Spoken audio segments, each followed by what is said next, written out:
What is up, second graders? Today is day 10 of art, and before we get started, I wanted to share with you a mask I made.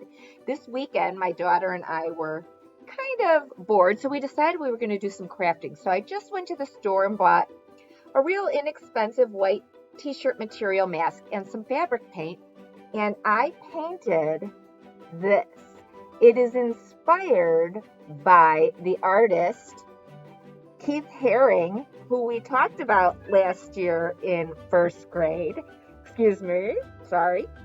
We talked about in first grade, and he was a pop artist, Keith Haring. Can you see all of the colors of the color wheel in this mask that I painted myself? Do you see the red, yellow, and blue? And the secondary colors? Green, orange, and purple. I used all of the colors in the color wheel in my mask.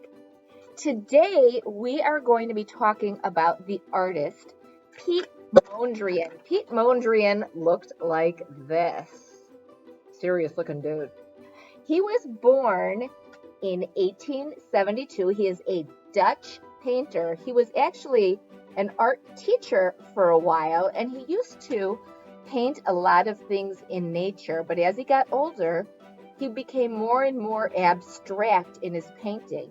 And he is famous for abstract painting more than anything else. He only used primary colors and lines, more specifically, horizontal and vertical lines. Those are the things he used. He also incorporated values like black and white and gray, but the only pops of color were the primary colors. And we are going to take a look. You should have already learned a little bit about his life by watching our cartoon before we met in class today. And we are going to take a look at his painting. We see right here some lines. Can you find the vertical lines in this painting?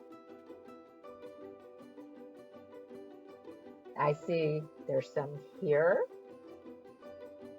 here. Do you see horizontal lines in this painting? We see them here, and we see here, and even here. And what's interesting is some of the lines are fatter or thicker than some of these other ones that are thinner or skinny. So he also varied the size of his lines. In this painting, you can see he also used only vertical and horizontal lines.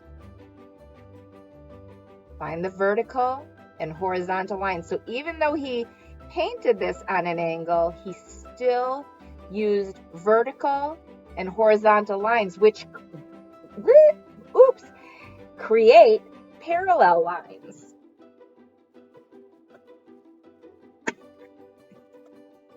Noticing he didn't use too much color. He would just use one pop of blue, one pop of yellow, and one pop of red. And these really created such. It is now time to get started on our project. This project will take 2 class periods, so we are just going to start it today. I am going to tell you what you are going to need. You are going to need a white sheet of paper. I am using a 9 by 12 piece of construction paper. You will also need some black paper strips. These were available and probably still are at school. I sent a message home to all of your parents that they were to come and pick these up for our project today. So they were available at the school and probably still are. You will also need either glue or a glue stick. And you will also need a pair of scissors. So pause your camera and go get your supplies. Welcome back. We are going going to take our paper and place it on the table. Now today, you get to put your paper either way you want. We can do our paper the portrait way, the long way, hamburger, or we can do our paper the landscape way, the hot dog way, whichever way you choose. It is up to you. I am going to take my paper and I'm going to do it the landscape way. And using only vertical and horizontal lines, remembering vertical lines go up and down, and horizontal lines go side to side. Those are the only two kinds of lines we're going to be using. We are going to create a design. I am going to start with my glue. Now I'm going to use glue bottle instead of a glue stick. There are a lot of tips for doing this without getting too goopy and gross. I like to put never squeeze from up high. It's just a big gross mess. Put your tip of the glue on there and just slowly drag it along like you're drawing a light, thin line. Then you could see I have very little glue and it's not goopy. And you can place this horizontal line or vertical line wherever you want. So I started with a horizontal line. I now want to make another line, but I've decided I don't want to make it as fat as this. So guess what I'm going to do? I'm going to trim it down. I'm going to cut it and make it a thin line. And I'm also going to measure and see that I want it to stop right there. So I'm going to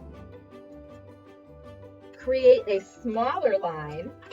And again, just slightly, no squeezing, just slightly put the glue on there lightly. And then I'm going to create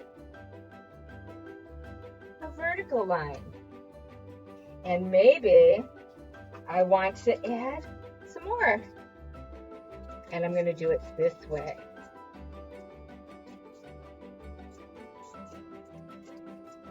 Now, when I did this, I realized, oh my gosh, it's going to be too long. So what I'm going to do is just measure it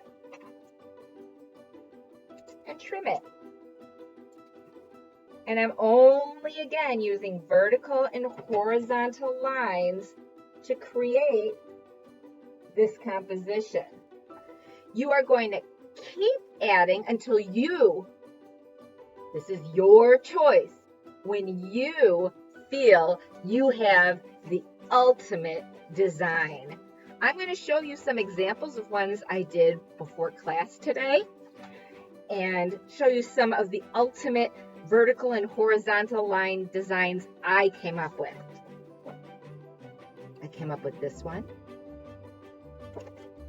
I also came up with this one. This one I came up with was so simple. I really should have probably stepped it up a little bit.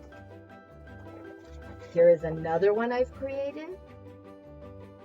So there are so many ways that we can all be working on the same skills and synthesize and come up with completely different compositions. Every one of us should have a project that looks different. We are going to then pause and put our project aside because the next time we get together, we are going to paint and add primary colors to our vertical and horizontal line composition. I enjoyed working with you guys today, and I can't wait to see you next time.